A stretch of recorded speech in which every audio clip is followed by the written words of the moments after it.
Hey everybody, what's going on? And welcome to Guns N' Roses Central, and it's time for another episode of Guns N' Roses True Story. So this is episode 2 of the true story behind Chinese democracy. We're looking at the year 1994. This was a very important year for Guns N' Roses. If you were a Guns N' Roses fan, it really wasn't a good year. So January of 1994, Guns N' Roses had released a Spaghetti Incident a couple months before in November of 93, and Axl and Slash make a surprising joint appearance on Rockline to promote their upcoming covers album. And during the interview, which I've linked to down below, there's a lot of things that they actually reveal about what they want to do on the next record. So according to the interview, Axl said that we're aiming at 1996 to tour, and we'll probably be doing a lot of recording and trying to put a lot of things between now and then. He also said in an interview the year before that we're really into letting Matt go off more on his own in terms of drumming for GNR. When he goes off on his own creative sense, it's pretty amazing. I want to facilitate that getting out. I want Matt to just explode on the next record. Now, during the Rockline interview, Axl also revealed that Guns N' Roses may be working with Brian May on an upcoming project, and we're hoping to pull that one off. We get along with Brian really well. Now, most of the interview, they talked about the Spaghetti Incident and the controversy that surrounded Guns over the last 6 or 7 years. So during the Rockline interview, a caller called in and asked whether Slash or Axl had any plans to do a solo album. So Slash said, to tell you the truth, Duff's solo album, Gilby's doing one, it's pretty much finished. That's basically it. I don't have any plans to do. I don't think, Axl, you do have one. Axl said, I'm hoping to. I'm trying to put together a project that's kind of a top secret weapon right now. And Steve Downes said, who was interviewing them, said, oh, really? And Axl said, yeah. So it's kind of funny, a year after that interview, Slash was getting ready to release It's 5 O'Clock Somewhere and then go touring with Snake Pit. Now, a couple weeks later, Axl Rose actually shows up at the Rock and Roll Hall of Fame ceremony. So he's actually there to induct Elton John and Bernie Taupin into the Rock and Roll Hall of Fame. And it would be Axl Rose's last public appearance for almost 4 years until he would resurface in 1998 with an arrest at the Phoenix airport. Now, during the actual Rock and Roll Hall of Fame ceremony, it would also be Axl's last performance of the 90s, so he would actually go on to perform with Bruce Springsteen a cover of the Beatles song Come Together. So I've linked to those performances as well as his rock and roll induction speech for Elton John down below. Now, around this time of the Rock and Roll Hall of Fame ceremony, Slash talked a lot about recording songs with Gilby and Matt Sorum. So he basically said we would write these songs in one night. When I first started writing stuff, Matt and I would get together. Here's this riff, here's that riff. We'd finally get from point A to B and put it all together and leave it at that. There wasn't a lot of orchestration like November Rain. There were no vocals on it at this point, but the songs were arranged. So I put all these songs down. Matt and I would play them, and I played bass. And then he also said in an interview with Canadian radio in 1994 that we just jam a lot, we just get together and play, and all our musical roots and all that kind of stuff are still intact. You know what I mean? So we've been working on songs for the next record, and all we do is jam up at my house. Well, up at the earthquake, the studio is now down. So in early January, there was an earthquake that actually destroyed Slash's house, so he actually had to find a new house. So Slash also talked about how Gilby got involved, and Mike Inez from Alice in Chains also got involved with writing songs. He said Gilby redid all the rhythm guitar parts that I'd already recorded, and Inez came down and redid the bass parts. It was very fortunate because I'm not a good bass player. And then Slash also went on to say the coolest omen, says Slash, was the night I recorded 3 songs and mixed them that night, which I normally wouldn't do. I went to bed with a DAT in my hand, all 14 songs, and it was like Godzilla came to town. The time was 4:31 a.m., January 17, 1994. The Godzilla in question was LA's 6.7 earthquake. So Slash also revealed around this time that Guns N' Roses had 14 songs done, or at least he had written 14 songs at this point. And he said, as soon as I get back to LA from Canada, I'm going to rent a place to live next to the rehearsal studio, and then we'll just go in there and start jamming. And that's how we hung out, and that's what we do. Things came to a head in early 94 when Slash actually took the material that he had actually written with the other guys and presented it to Axl as what would be the next Guns N' Roses record. So in his autobiography, he said that at some point I played it for Axl, who took a pronounced disinterest in it. And Matt Sorum confirmed the story in 1996 in an interview, saying the Snake Pit album could have been the new GNR album, but Axl didn't think it was good enough. And Gilby also confirmed this in an interview with 1994 with Kerrang! Magazine when he said, well, it's an Axl thing. He just wasn't into what we were doing, so he's kind of rethinking what he wants to do. He just kind of threw a wrench into everything that me, Slash, and Matt had worked to, and then Duff came in. Duff and Axl have an idea of what the album should be, and the rest of us have another idea. So Slash said in an interview in 2000 that the first Snakepit record, I used some ideas which were really planned for the next GNR record, but Axl and I disagreed on the future direction of the band. I played Axl a demo with some of my ideas for songs, and all he said was, I don't feel like playing this kind of music. Now, Duff also confirmed this in his autobiography from 2011, saying that one of the points of contention between Slash and Axl was a batch of songs that Slash brought to the table. Axl thought it was Southern rock, not Guns N' Roses material, and I backed Axl. Even Slash talked about specific songs that Axl hated. He said the instrumental Jizz da Pit was a riff that I'd been carrying around that Axl hated. He called it redneck. He hated it, so I never did anything with it. And Axl also confirmed this version of the events in 1999 when he was interviewed by MTV's Kurt Loder. He said, what people don't know is that the Snake Pit album, that is a Guns N' Roses album, I just wouldn't do it. He said, and I didn't believe in it. I thought there were riffs and parts and some ideas. I thought that needed to be developed. I had no problem working on it or working with it. But you know, as it is, I think I'm with the public on that one. And according to Slash, around that time, Axl didn't want to play the Snake Pit stuff because he really just wanted to play industrial and Pearl Jam sounding crap, according to an interview he did in 2000.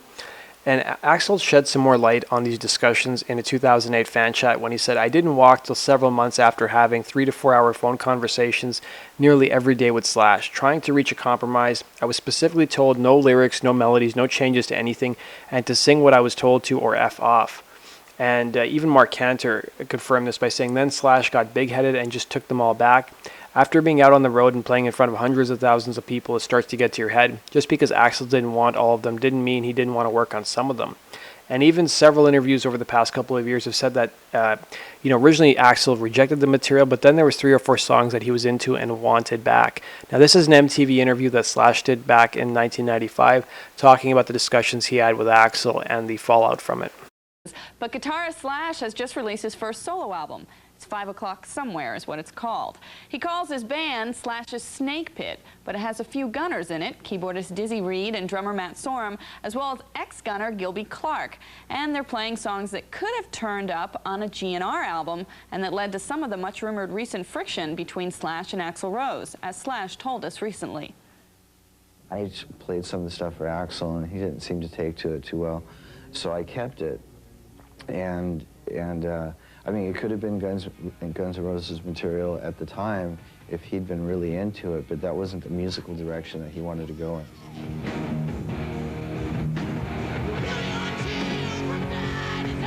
Axl, at some point, decided that he wanted certain songs back, and the album was already finished by that point, and that sort of was a shock to him that it was done so quickly.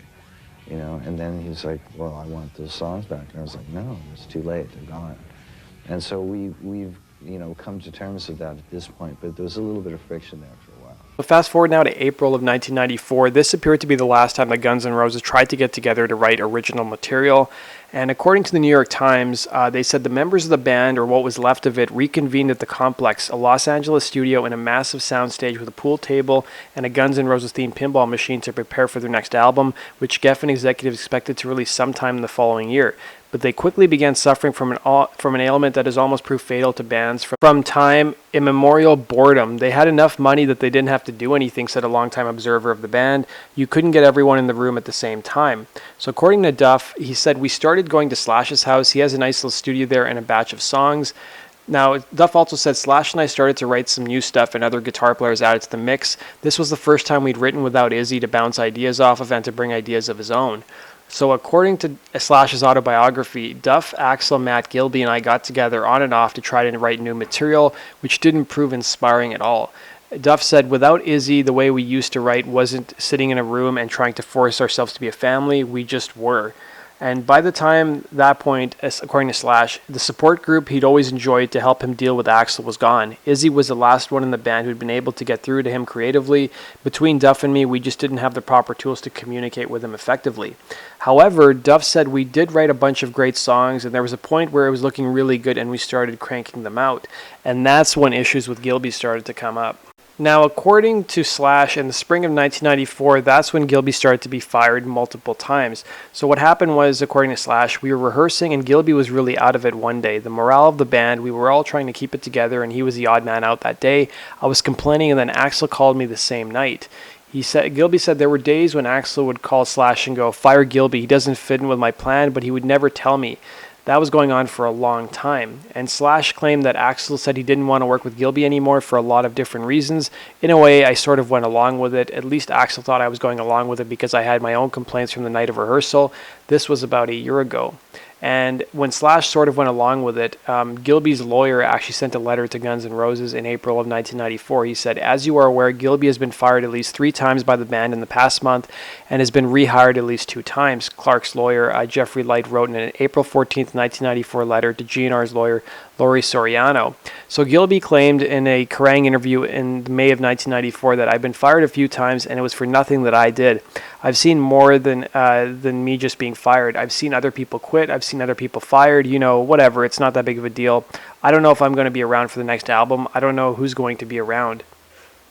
So while many people think that Gilby was fired in like the spring or summer of 1994, he actually wasn't. He was still a member of the band even when they recorded Sympathy for the Devil. They just recorded the song while he was on the road with his solo album.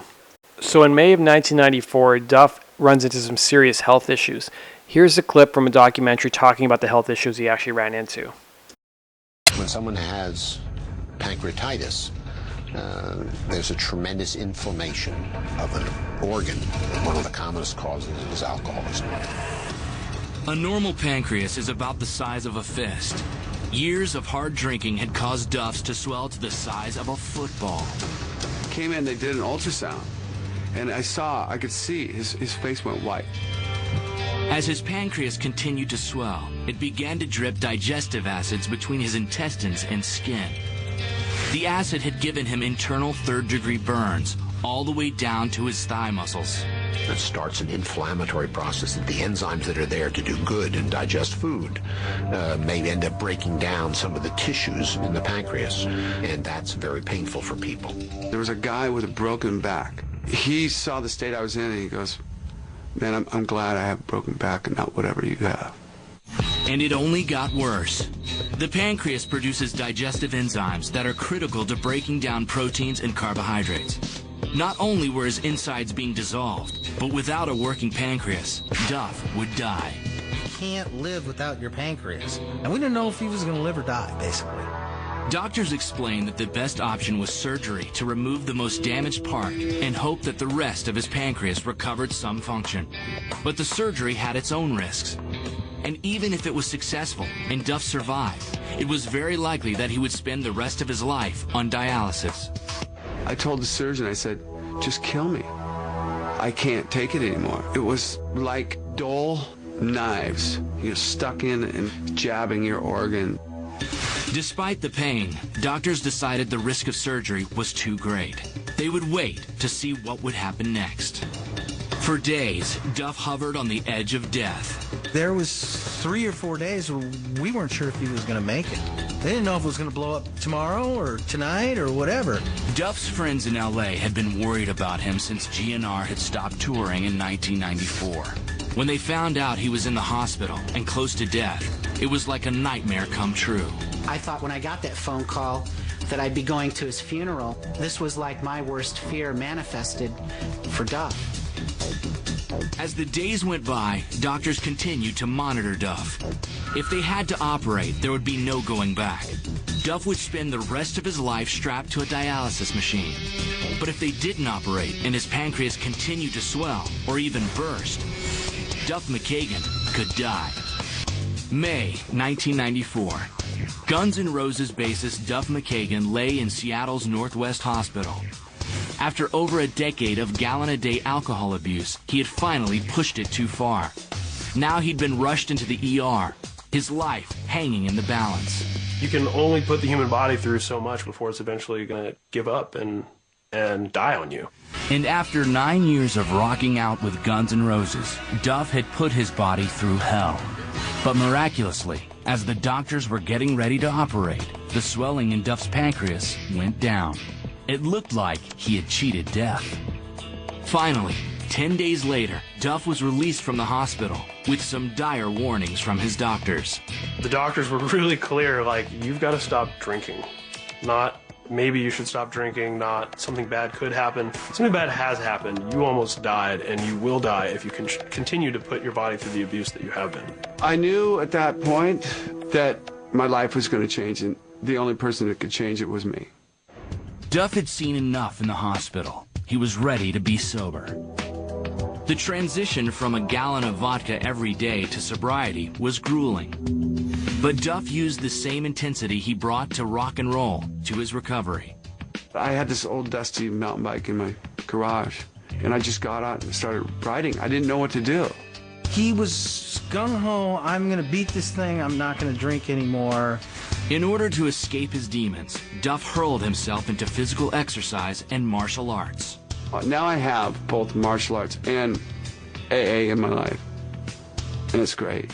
You know, I enjoy people. I enjoy laughing. I enjoy the good things in life. You know, I drank a gallon of booze, and I didn't drink any water, literally no water. Now I drink a gallon of water, and literally no vodka. For the next 5 years, Duff continued to repair his life.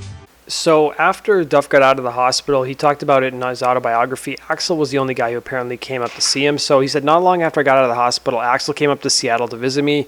He was the only member of the band who had called me in the hospital, though McBob and Adam Day from the crew also called. I think from afar it must have sounded to Slash just like another brush with the line, and besides, he was dealing with an addiction of his own. Not that anyone owed me a call in a situation that was of my own making, but Axl's concern still touched me. He also said, now, however, I was doing sober things with Axl, riding bikes and eating healthy food, and once he returned to LA, talking with him on the phone about productive musical directions, maybe he too had changed. Maybe there was something to salvage Guns N' Roses. Axl and I decided we should regroup and start writing the next album. So in September of 1994, Slash would actually return to the studio to flesh out the demos refused by Axl into an album that would eventually become It's 5 O'Clock Somewhere, and the album would be ready in about a month. So according to Slash, the album took close to 2 weeks to record and another 2 to do the vocals, and a couple days to mix and a day to master. So in October of 1994, the Dave and Geffen produced Interview with the Vampire starring Brad Pitt and Tom Cruise was a month away from release, and the soundtrack was the last things being mulled over. So Jay Aston, who is from the goth rock band Gene Loves Jezebel fame, maintains his solo song Who Wants to Go to Heaven was in the running for the end credits until the very last minute. Then it was replaced with an original recording of the Rolling Stones' Sympathy for the Devil, and then finally someone brainstormed, why not recruit Geffen Records' biggest band to cover the song, given it would do well for the film as well. So according to Slash, he got a call from A&R guy Tom Zutaut, who said, I want you to do me a favor. David Geffen's doing this movie, and they really want you to do Sympathy for the Devil in it. Originally, they had the Stones version in it. So here's an interview with Slash from 1995, talking about how everything went down with the song and in the studio, and his thoughts on the film. Guns N' Roses' recent top 10 hit, Sympathy for the Devil, may have sparked a rift in the band. Lead guitarist Slash said this week that he disagreed with Axl Rose's decision to record the song used in the hit movie Interview with a Vampire, and reveals he even hated the film itself. Tom Cruise as Lestat? I don't think so. I think it's going to be pretty lousy. But I went to go see the screening anyway, as a favor. And the Stones version was in there at the time. And I thought it's fine, because the movie bored me to tears. I can't stand this any longer. And Axl, of course, always being my nemesis, right, went and saw it and loved it. So he goes, let's do the songs. I thought, well, it'd be a great vehicle to get everybody's creative juices flowing and sort of start getting geared towards the next Guns record. One happy family. Then Axl went on to go do the vocals, and he brought another guitar player with him, who's a guy that's from Indiana who I can't stand. And he sort of added a little rhythm guitar there, but he also put little answers on my guitar solo, my first one. There's 2 solos in the song. The first one, if you listen to it, you'll hear my guitar, and then you'll hear this little tinny little thing in the background. And so that, you know, monster. As a result, we ended up doing another cover song of a song that didn't need to be covered for a lame movie, and it didn't do anything for the band. So it was an effort made, but an effort that was wasted, too. So here's an interview with Gilby Clarke in the fall of 1994 talking about Sympathy for the Devil and how Guns N' Roses recorded the song without him and didn't even really tell him that they were recording it. So enjoy the interview, guys. This does it for this episode of Guns N' Roses True Story. Stay tuned for my next episode where I'm going to be talking about 1995, which featured a lot of different things happening when Guns were trying to make their next record after the spaghetti incident. I took off. I've been touring since the beginning of July, really. We started in the States, and then we went to Japan, went to Europe, and then we're finished. The States takes forever. I got to go back and do it again after we finish South America. Then we're going to Europe and to Japan again. So you have lost like some sort of contact with Axel? Well, with Axel, I don't really talk with very much, but Slash and I keep keep in contact all the time. Okay. Remember, I saw him the day before I left. Okay, yeah. So it's so like... the guys are okay, but it's just, yeah, I had nothing to do with the new song and stuff. I just stayed out on the road during that. You're going to continue